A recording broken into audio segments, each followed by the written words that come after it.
Hello, this is John T. Rhapsodes Esquire, purveyor of awesome old-school audio stories. I bring you today a spooky one from 1914 by Bram Stoker, called The Judge's House.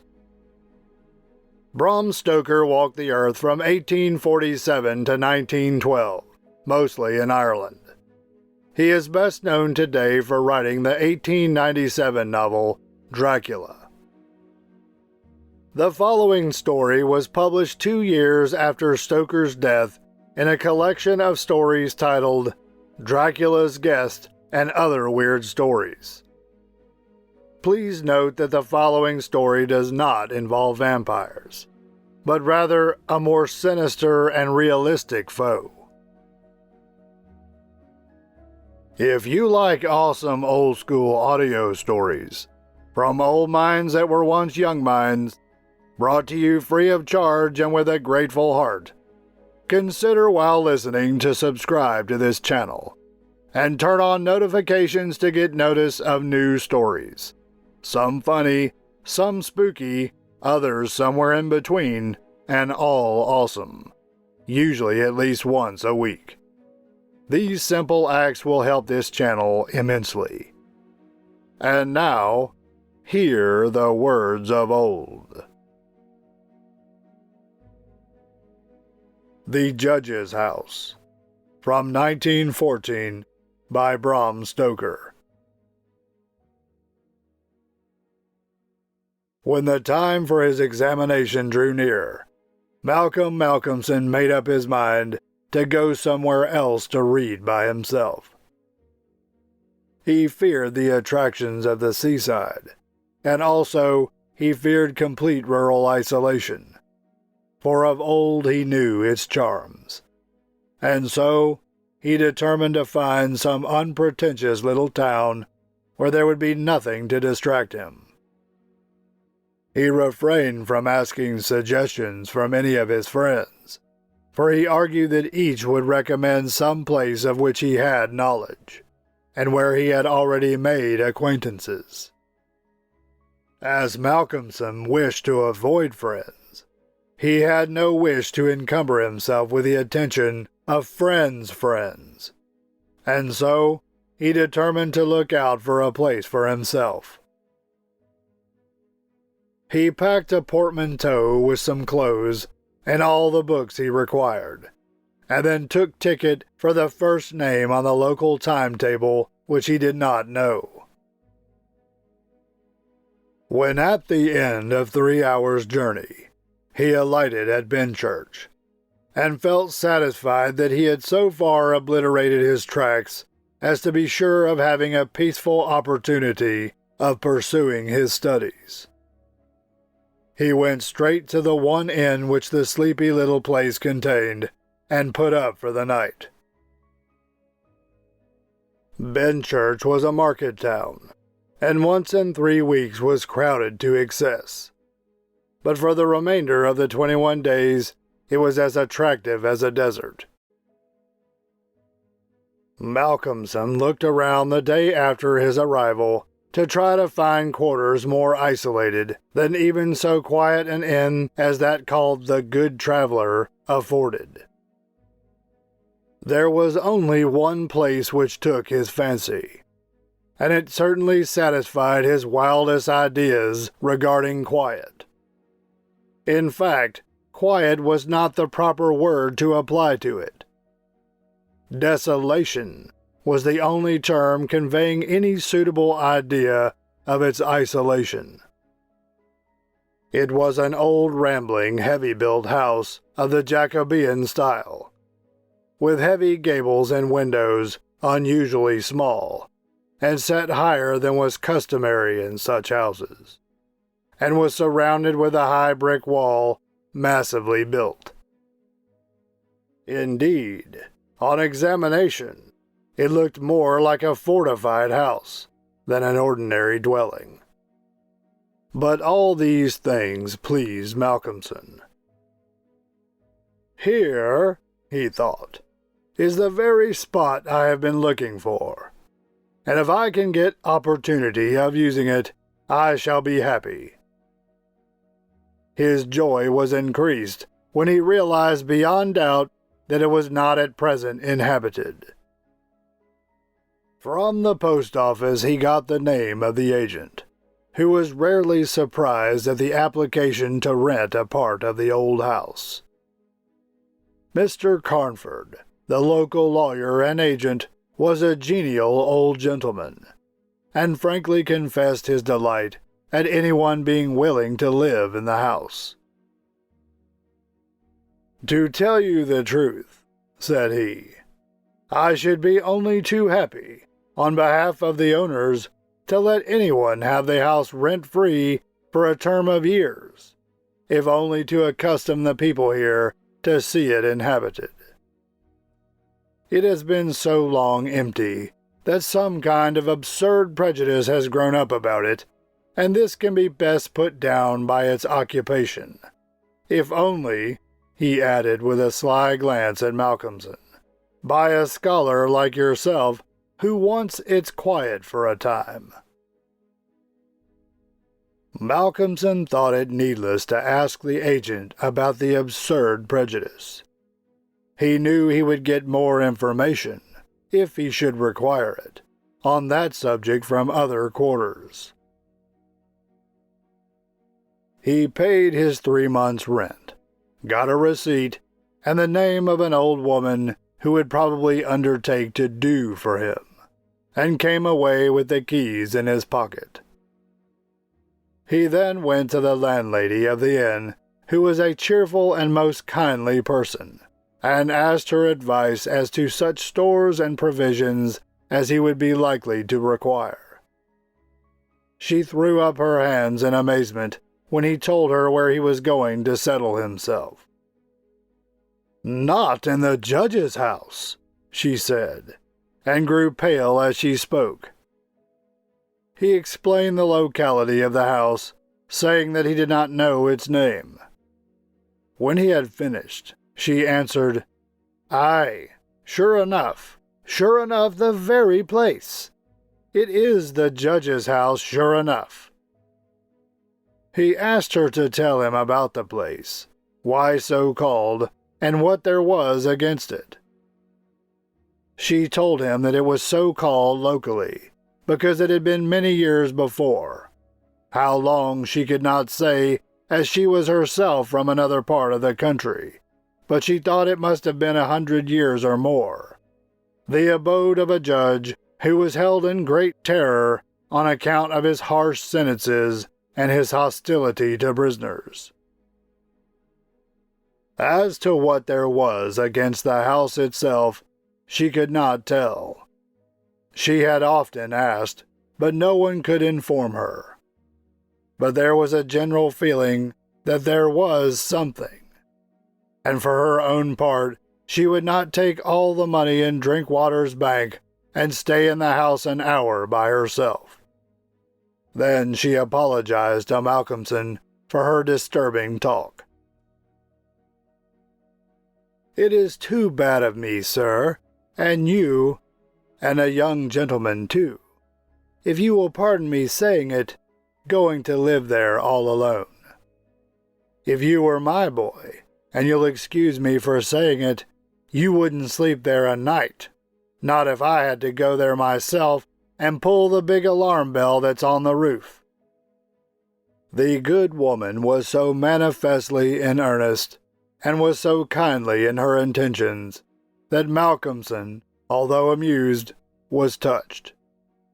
He told her kindly how much he appreciated her interest in him, and added, "But my dear Mrs. Witham, indeed you need not be concerned about me. A man who is reading for the mathematical tripos, or final exam, has too much to think of to be disturbed by any of these mysterious somethings, and his work is of too exact and prosaic a kind to allow of his having any corner in his mind for mysteries of any kind. Harmonical progression, permutations and combinations, and elliptic functions have sufficient mysteries for me." Mrs. Witham kindly undertook to see after his commissions, and he went himself to look for the old woman who had been recommended to him. When he returned to the judge's house with her, after an interval of a couple of hours, he found Mrs. Witham herself waiting with several men and boys carrying parcels, and an upholsterer's man with a bed and a car. For she said, though tables and chairs might be all very well, a bed that hadn't been aired for mayhap 50 years was not proper for young bones to lie on. She was evidently curious to see the inside of the house, and though manifestly so afraid of the somethings that at the slightest sound she clutched on to Malcolmson, whom she never left for a moment, went over the whole place.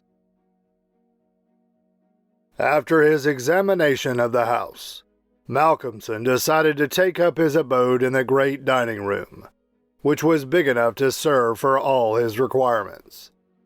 And Mrs. Witham, with the aid of the charwoman Mrs. Dempster, proceeded to arrange matters. When the hampers were brought in and unpacked, Malcolmson saw that with much kind forethought Mrs. Witham had sent from her own kitchen sufficient provisions to last for a few days.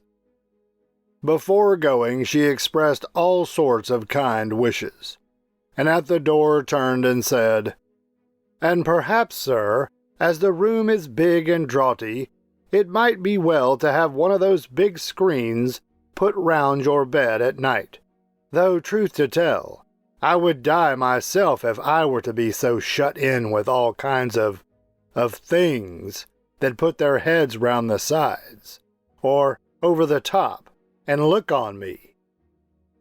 The image which she had called up was too much for her nerves, and she fled incontinently. Mrs. Dempster sniffed in a superior manner as the landlady disappeared, and remarked that for her own part she wasn't afraid of all the bogies in the kingdom. "I'll tell you what it is, sir," said Mrs. Dempster. "Bogies is all kinds and sorts of things, except bogies. Rats and mice and beetles, and creaky doors, and loose slates, and broken panes, and stiff drawer handles, that stay out when you pull them, and then fall down in the middle of the night. Look at the wainscot of the room. It is old, hundreds of years old. Do you think there's no rats and beetles there? And do you imagine, sir, that you won't see none of 'em? Rats is bogies, I tell you, and bogies is rats, and don't you get to thinking anything else." "Mrs. Dempster," said Malcolmson gravely, making her a polite bow, "you know more than a senior wrangler, and let me say that as a mark of esteem for the indubitable soundness of head and heart, I shall, when I go, give you possession of this house, and let you stay here by yourself for the last 2 months of my tenancy, for 4 weeks will serve my purpose." "Thank you kindly, sir," she answered, "but I couldn't sleep away from home a single night. I am in Greenhouse Charity House, you know, and if I slept a night away from my rooms, I should lose all I have got to live on.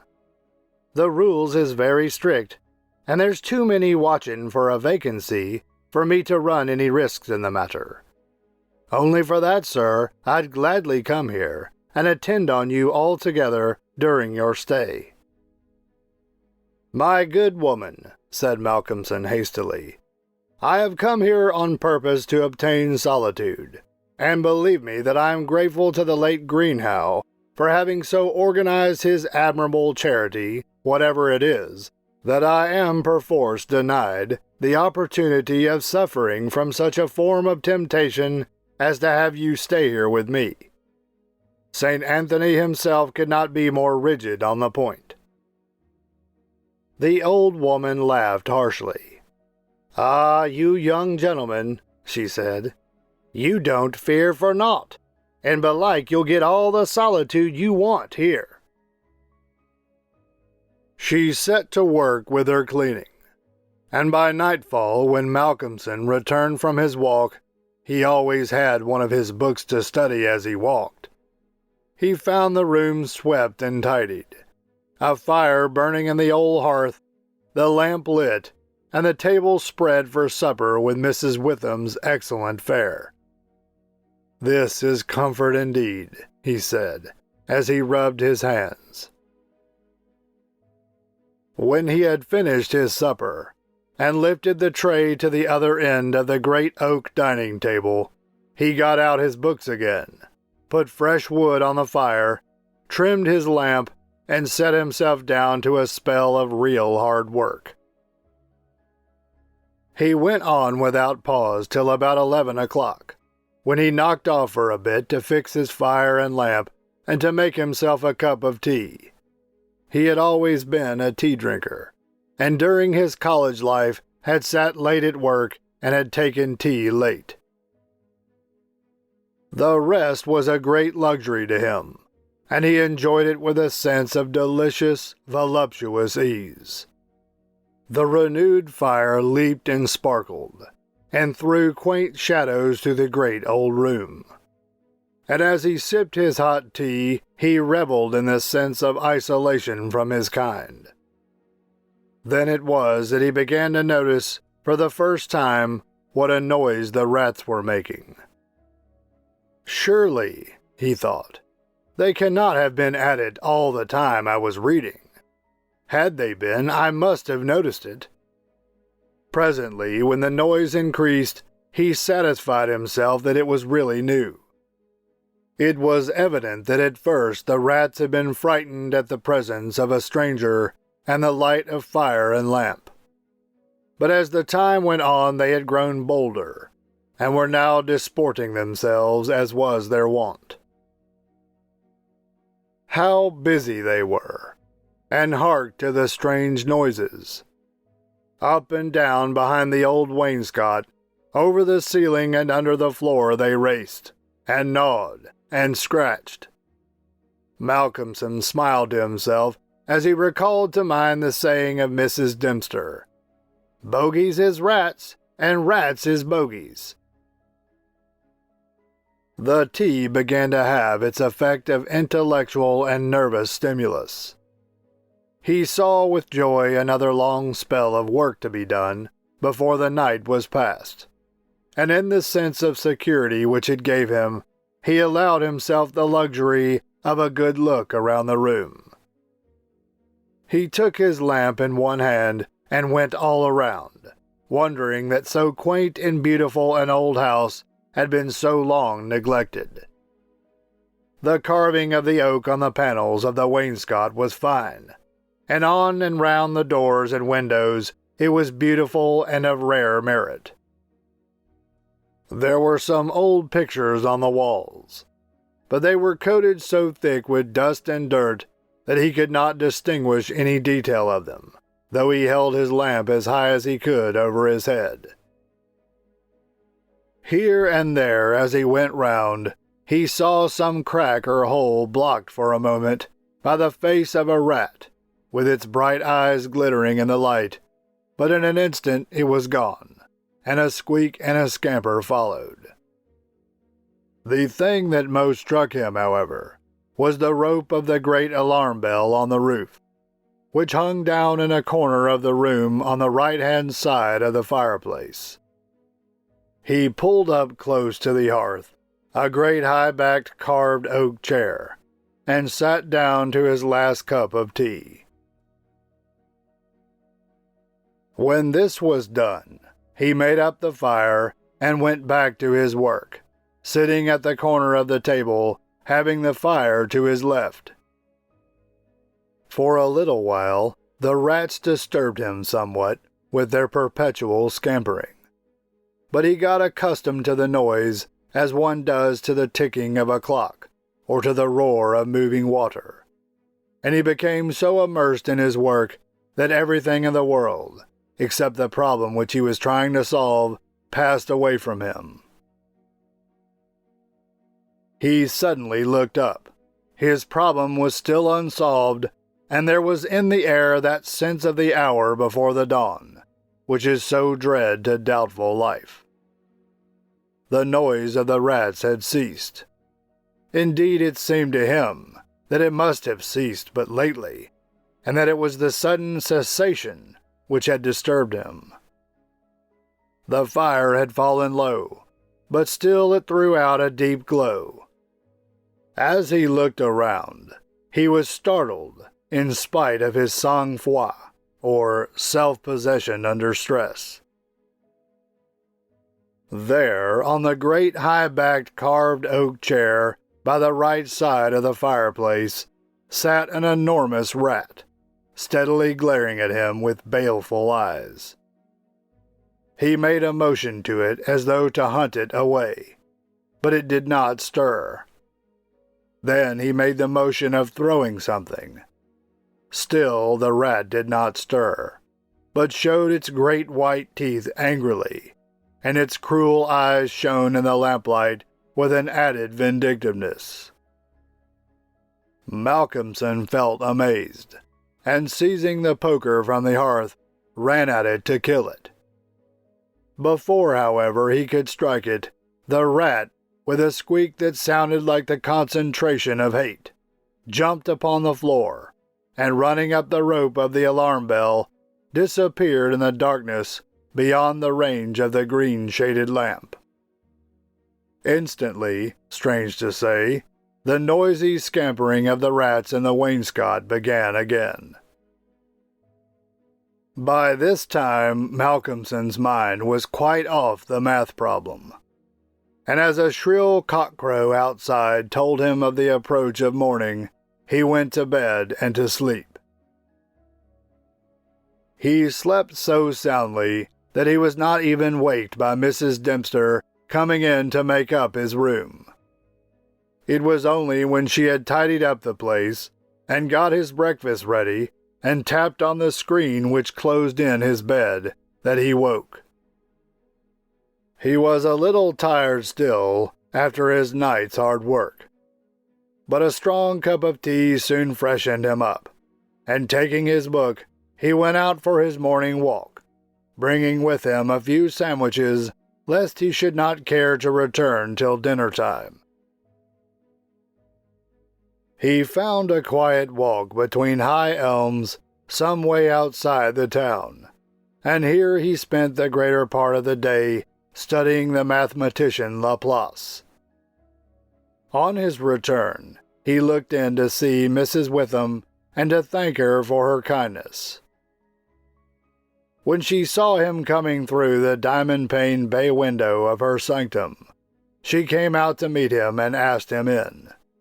She looked at him searchingly and shook her head as she said, "You must not overdo it, sir. You are paler this morning than you should be. 2 late hours and 2 hard work on the brain isn't good for any man. But tell me, sir, how did you pass the night? Well, I hope. But my heart, sir, I was glad when Mrs. Dempster told me this morning that you were all right and sleeping soundly when she went in." "Oh, I was all right," he answered, smiling. "The somethings didn't worry me, as yet. Only the rats. And they had a circus, I tell you, all over the place.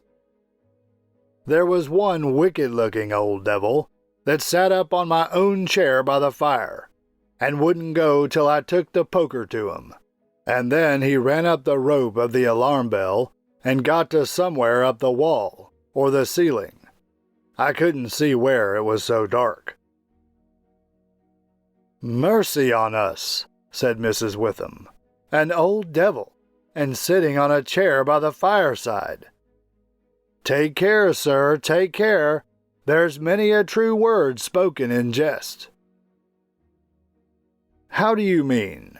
Upon my word, I don't understand." "An old devil? The old devil, perhaps. There, sir, you needn't laugh. for Malcolmson had broken into a hearty chuckle. "You young folks thinks it easy to laugh at things that make older ones shudder. Never mind, sir, never mind. Please God you'll laugh all the time. It's what I wish for you myself." And the good lady beamed all over in sympathy with his enjoyment, her fears gone for a moment. "Oh, forgive me," said Malcolmson presently. "Don't think me rude, but the idea was too much for me, that the old devil himself was on the chair last night." And at the thought he laughed again. Then he went home to dinner. This evening the scampering of the rats began earlier. Indeed, it had been going on before his arrival, and only ceased whilst his presence by its freshness disturbed them. After dinner he sat by the fire for a while and had a smoke, and then, having cleared his table, began to work as before. Tonight the rats disturbed him more than they had done on the previous night. How they scampered up and down and under and over! How they squeaked and scratched and gnawed! How they, getting bolder by degrees, came to the mouths of their holes and to the chinks and cracks and crannies in the wainscoting, till their eyes shone like tiny lamps as the firelight rose and fell. But to him, now doubtless accustomed to them, their eyes were not wicked, only their playfulness touched him. Sometimes the boldest of them sallied forth onto the floor, or along the mouldings of the wainscot. Now and then, as they disturbed him, Malcolmson made a sound to frighten them, smiting the table with his hand, or giving a fierce tss, so that they fled straight away to their holes. And so the early part of the night wore on, and despite the noise, Malcolmson got more and more immersed in his work. All at once he stopped, as on the previous night, being overcome by a sudden sense of silence. There was not the faintest sound of gnaw, or scratch, or squeak. The silence was as of the grave. He remembered the odd occurrence of the previous night, and instinctively he looked at the chair standing close by the fireside, and then a very odd sensation thrilled through him. There, on the great old high-backed carved oak chair beside the fireplace, sat the same enormous rat, steadily glaring at him with baleful eyes. Instinctively, Malcolmson took the nearest thing to his hand, a book of logarithms, and flung it at the rat. The book was badly aimed, and the rat did not stir. So again the poker performance of the previous night was repeated, and again the rat, being closely pursued, fled up the rope of the alarm bell. Strangely, too, the departure of this rat was instantly followed by the renewal of the noise made by the general rat community. On this occasion, as on the previous one, Malcolmson could not see at what part of the room the rat disappeared, for the green shade of his lamp left the upper part of the room in darkness, and the fire had burned low. On looking at his watch, he found it was close on midnight, and not sorry for the divertisement, or interlude, he made up his fire and made himself his nightly pot of tea. He had got through a good spell of work, and thought himself entitled to a cigarette, and so he sat on the great oak chair before the fire and enjoyed it. Whilst smoking, he began to think that he would like to know where the rat disappeared to, for he had certain ideas for the morrow, not entirely disconnected with a rat trap. Accordingly, he lit another lamp and placed it, so that it would shine well into the right-hand corner of the wall by the fireplace. Then he got all the books he had with him and placed them handy to throw at the vermin.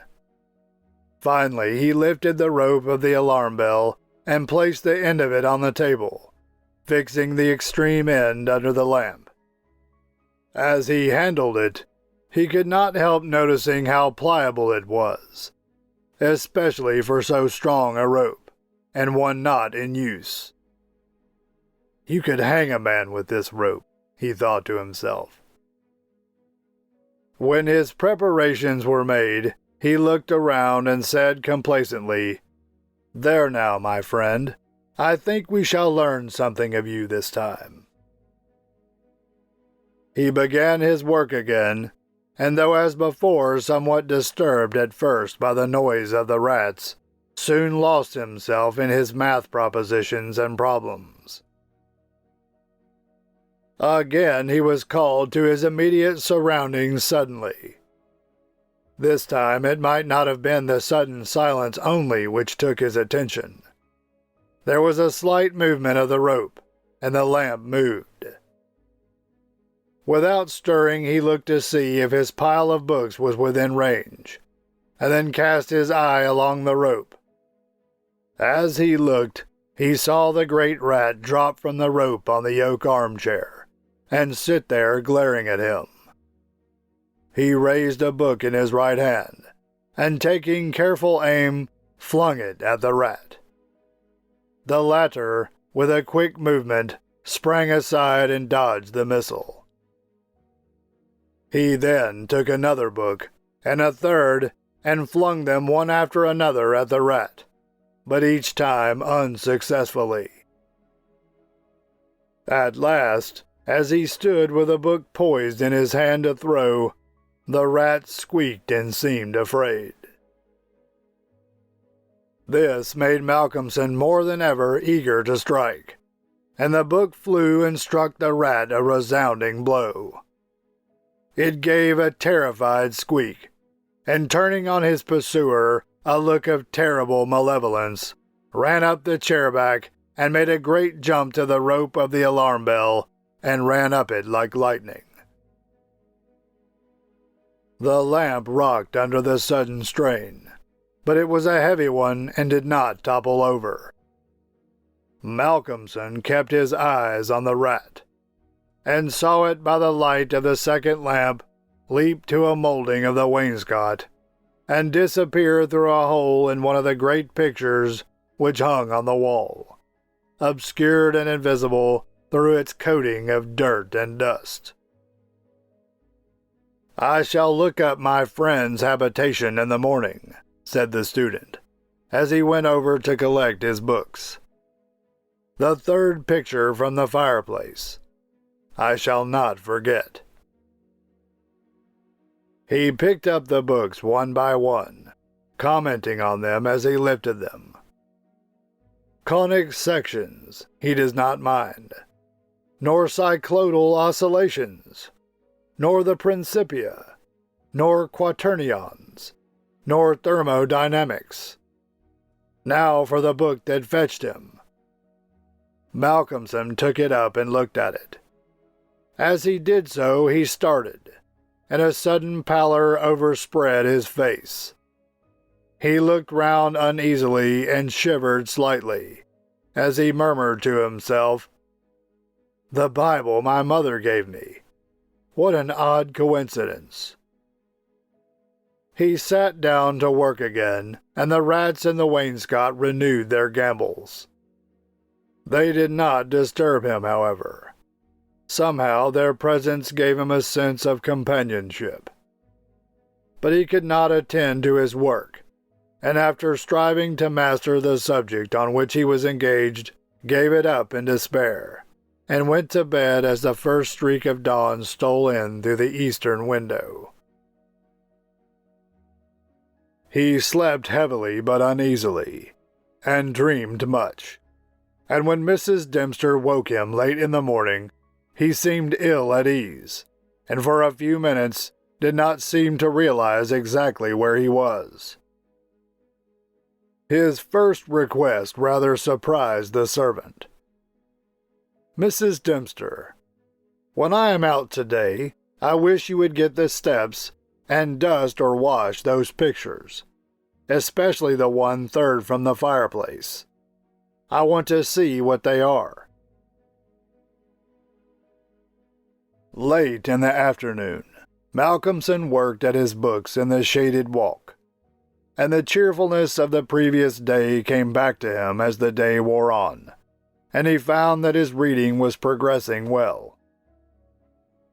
He had worked out to a satisfactory conclusion all the problems which had as yet baffled him, and it was in a state of jubilation that he paid a visit to Mrs. Witham at the Good Traveller Inn. He found a stranger in the cozy sitting room with the landlady, who was introduced to him as Dr. Thornhill.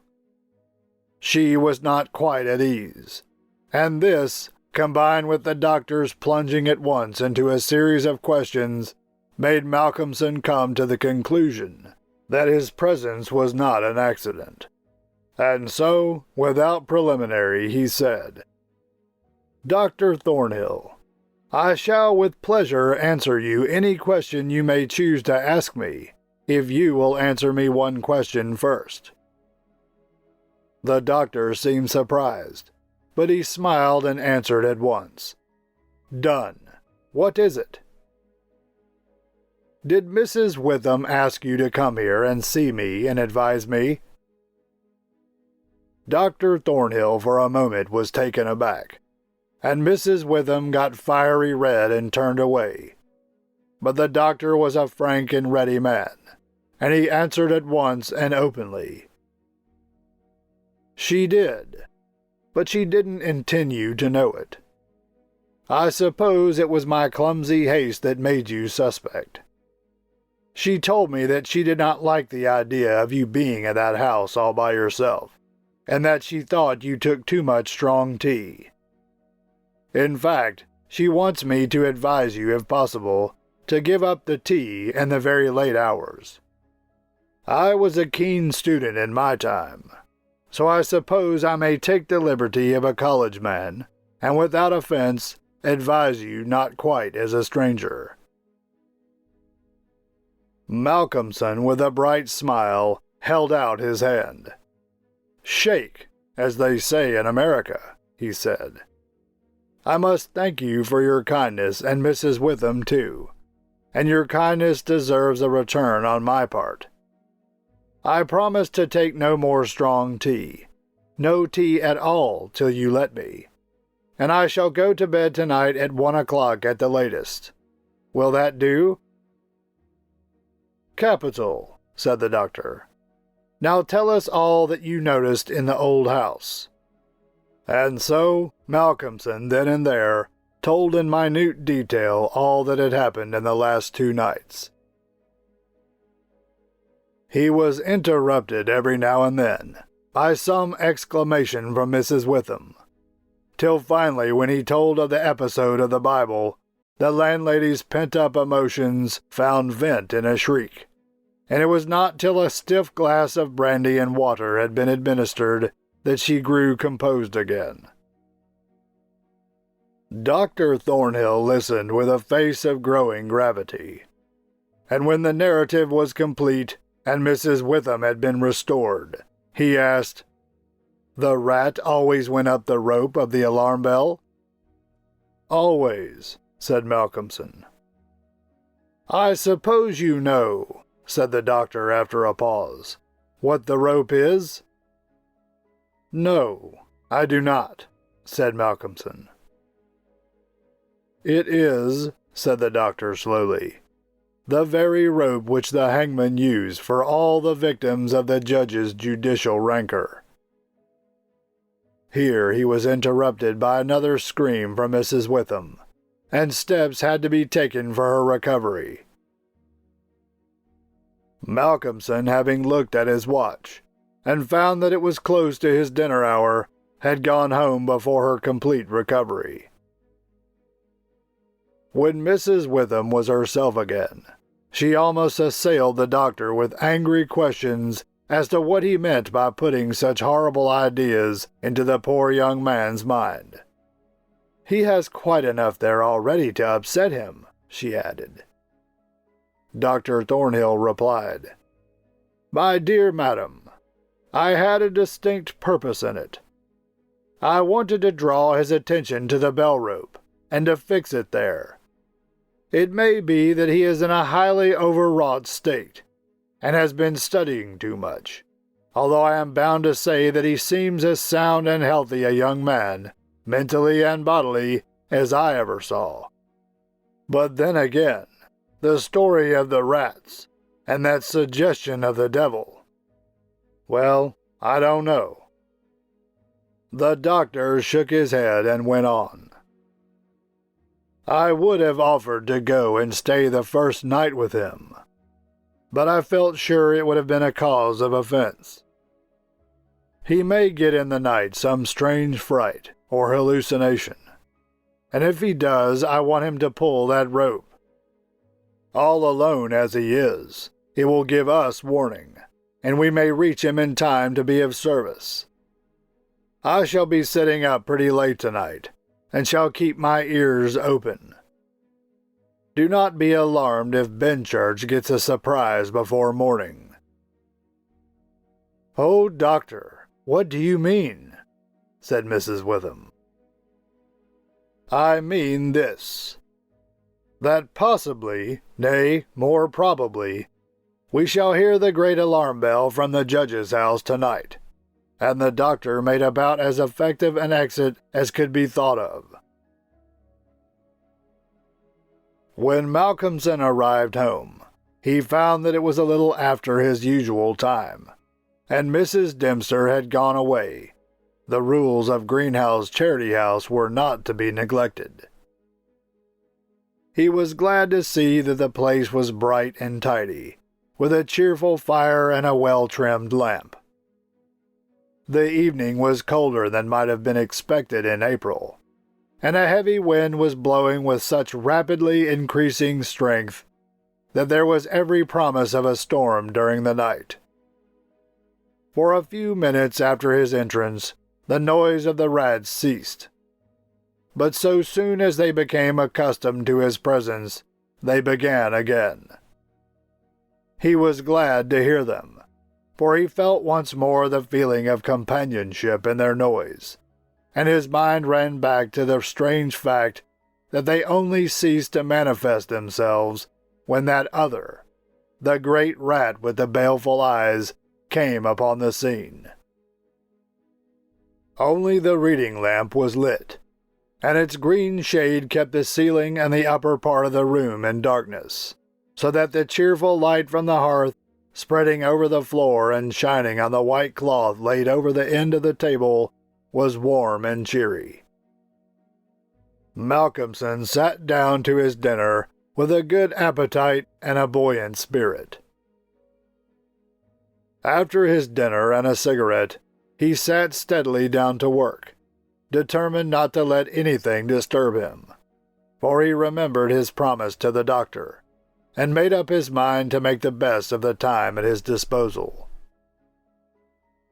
For an hour or so he worked all right, and then his thoughts began to wander from his books. The actual circumstances around him, the calls on his physical attention, and his nervous susceptibility were not to be denied. By this time, the wind had become a gale, and the gale a storm. The old house, solid though it was, seemed to shake to its foundations, and the storm roared and raged through its many chimneys and its old gables, producing strange, unearthly sounds in the empty rooms and corridors. Even the great alarm bell on the roof must have felt the force of the wind, for the rope rose and fell slightly, as though the bell were moved a little from time to time, and the limber rope fell on the oak floor with a hard and hollow sound. As Malcolmson listened to it, he bethought himself of the doctor's words. It is the rope which the hangman used for the victims of the judge's judicial rancor." And he went over to the corner of the fireplace and took it in his hands to look at it. There seemed a sort of deadly interest in it, and as he stood there he lost himself for a moment in speculation as to who these victims were, and the grim wish of the judge to have such a ghastly relic ever under his eyes. As he stood there, the swaying of the bell on the roof still lifted the rope now and again. But presently there came a new sensation, a sort of tremor in the rope, as though something was moving along it. Looking up instinctively, Malcolmson saw the great rat coming slowly down towards him, glaring at him steadily. He dropped the rope and started back with a muttered curse, and the rat, turning, ran up the rope again and disappeared. And at the same instant, Malcolmson became conscious that the noise of the rats, which had ceased for a while, began again. All this set him thinking, and it occurred to him that he had not investigated the lair of the rat, or looked at the pictures as he had intended. He lit the other lamp without the shade, and holding it up, went and stood opposite the third picture from the fireplace on the right-hand side, where he had seen the rat disappear on the previous night. At the first glance he started back so suddenly that he almost dropped the lamp, and a deadly pallor overspread his face. His knees shook, and heavy drops of sweat came on his forehead, and he trembled like an aspen in the wind. But he was young and plucky, and pulled himself together, and after the pause of a few seconds stepped forward again, raised the lamp, and examined the picture which had been dusted and washed by Mrs. Dempster, and now stood out clearly. The painting was of a judge dressed in his robes of scarlet and ermine. His face was strong and merciless, evil, crafty, and vindictive, with a sensual mouth, hooked nose of ruddy color, and a shape like the beak of a bird of prey. The rest of the face was of a cadaverous color. The eyes were of peculiar brilliance, and with a terribly malignant expression. As he looked at them, Malcolmson grew cold, for he saw there the very counterpart of the eyes of the great rat. The lamp almost fell from his hand, and he saw the rat with its baleful eyes peering out through the hole in the corner of the picture, and noted the sudden cessation of the noise of the other rats. However, he pulled himself together again, and went on with his examination of the picture. In the painting, the judge was seated in a great high-backed carved oak chair, on the right-hand side of a great stone fireplace where, in the corner, a rope hung down from the ceiling, its end lying coiled on the floor. With a feeling of something like horror, Malcolmson recognized the scene of the room as it stood, and gazed around him in an awestruck manner as though he expected to find some strange presence behind him. Then he looked over to the corner of the fireplace, and with a loud cry he let the lamp fall from his hand. There, in the judge's armchair, with the rope hanging behind, sat the rat with the judge's baleful eyes, now intensified and with a fiendish leer. Save for the howling of the storm without, there was silence. The fallen lamp recalled Malcolmson to himself. Fortunately, it was of metal, and so the oil was not spilt. However, the practical need of attending to it settled at once his nervous apprehensions. When he had turned it out, he wiped his brow and thought for a moment. "This will not do," he said to himself. "If I go on like this, I shall become a crazy fool. This must stop. I promised the doctor I would not take tea. Faith, he was pretty right. My nerves must have been getting into a strange state. Funny I did not notice it. I never felt better in my life. However, it is all right now, and I shall not be such a fool again." Then he mixed himself a good stiff glass of brandy and water and resolutely sat down to his work. It was nearly an hour when he looked up from his book, disturbed by the sudden stillness. Without, the wind howled and roared louder than ever, and the rain drove in sheets against the windows, beating like hail on the glass. But within there was no sound whatever, save the echo of the wind as it roared in the great chimney, and now and then a hiss as a few raindrops found their way down the chimney in a lull of the storm. The fire had fallen low and had ceased to flame, though it threw out a red glow. Malcolmson listened attentively, and presently heard a thin squeaking noise, very faint. It came from the corner of the room where the rope hung down, and he thought it was the creaking of the rope on the floor as the swaying of the bell raised and lowered it. Looking up, however, he saw in the dim light the great rat clinging to the rope and gnawing it. The rope was already nearly gnawed through. He could see the lighter color where the strands were laid bare.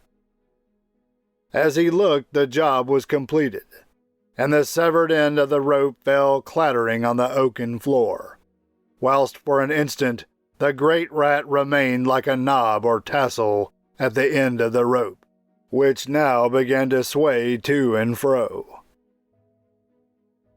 Malcolmson felt for a moment another pang of terror as he thought that the possibility of calling the outer world to his assistance was cut off. But an intense anger took its place, and seizing the book he was reading, he hurled it at the rat. The blow was well aimed, but before the missile could reach him, the rat dropped off and struck the floor with a soft thud.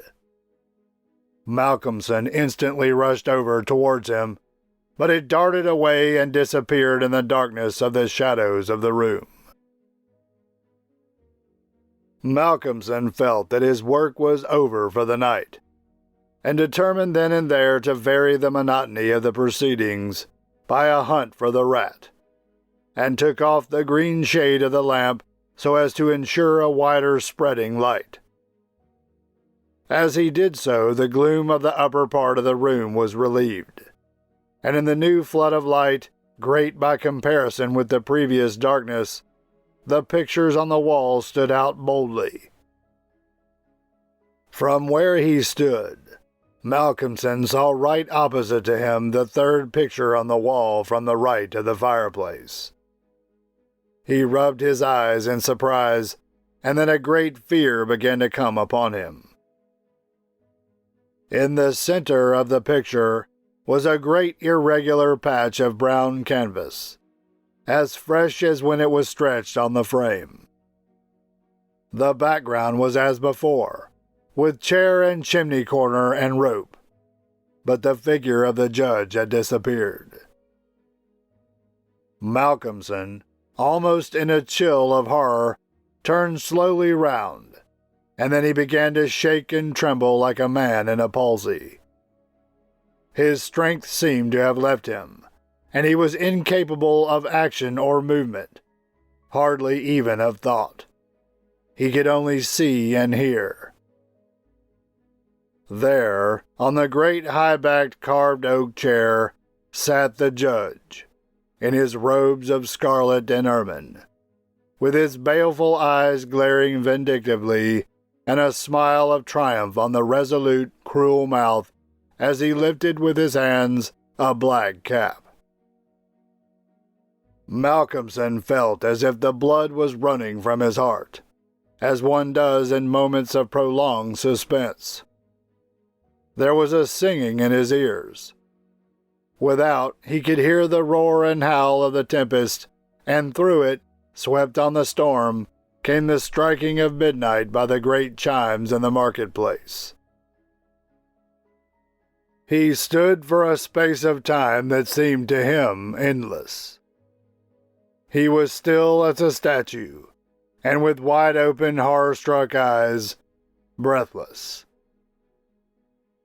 As the clock struck, so the smile of triumph on the judge's face intensified, and at the last stroke of midnight he placed the black cap on his head.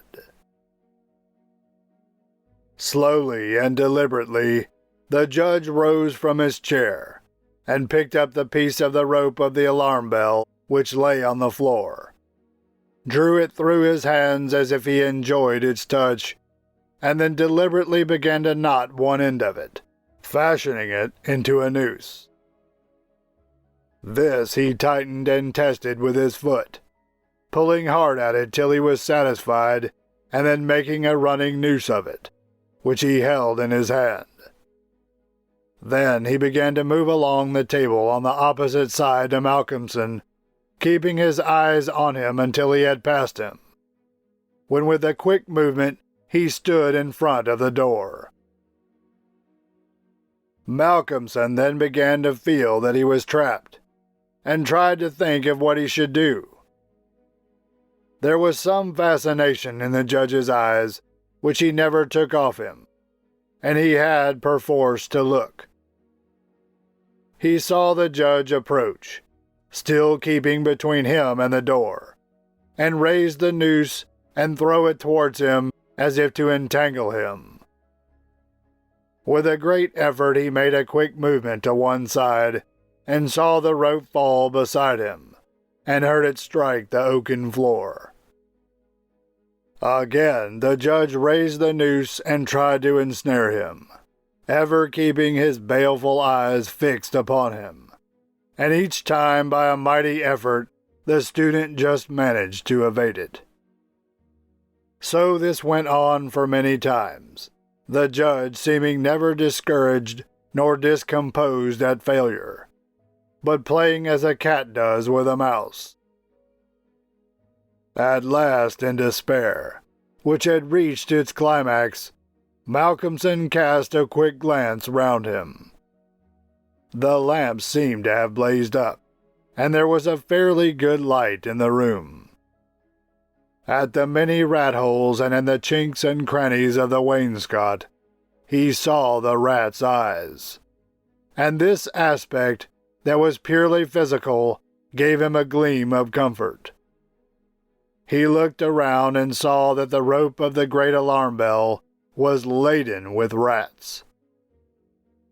Every inch of the rope was covered with them, and more were pouring through the small circular hole in the ceiling whence it emerged, so that with their weight the bell was beginning to sway. Hark! It had swayed till the clapper had touched the bell.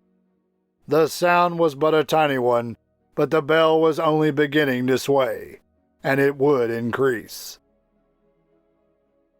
At the sound, the judge, who had been keeping his eyes fixed on Malcolmson, looked up, and a scowl of diabolical anger overspread his face. His eyes fairly glowed like hot coals, and he stamped his foot with a sound that seemed to make the house shake. A dreadful peal of thunder broke overhead as he raised the rope again, whilst the rats kept running up and down the rope as though working against time. This time, instead of throwing it, he drew close to his victim and held open the noose as he approached. As he came closer, there seemed something paralyzing in his very presence, and Malcolmson stood rigid as a corpse. He felt the judge's icy fingers touch his throat as he adjusted the rope. The noose tightened, Then the judge, taking the rigid form of the student in his arms, carried him over and placed him standing in the oak chair, and stepping up beside him, put his hand up and caught the end of the swaying rope of the alarm bell. As he raised his hand, the rats fled squeaking, and disappeared through the hole in the ceiling.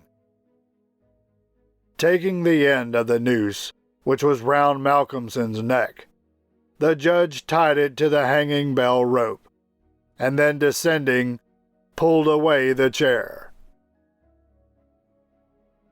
When the alarm bell of the judge's house began to sound, a crowd soon assembled. Lights and torches of various kinds appeared, and soon a silent crowd was hurrying to the spot. They knocked loudly at the door, but there was no reply. Then they burst in the door and poured into the great dining room, the doctor at the head. There at the end of the rope of the great alarm bell hung the body of the student, and on the face of the judge in the picture was a malignant smile.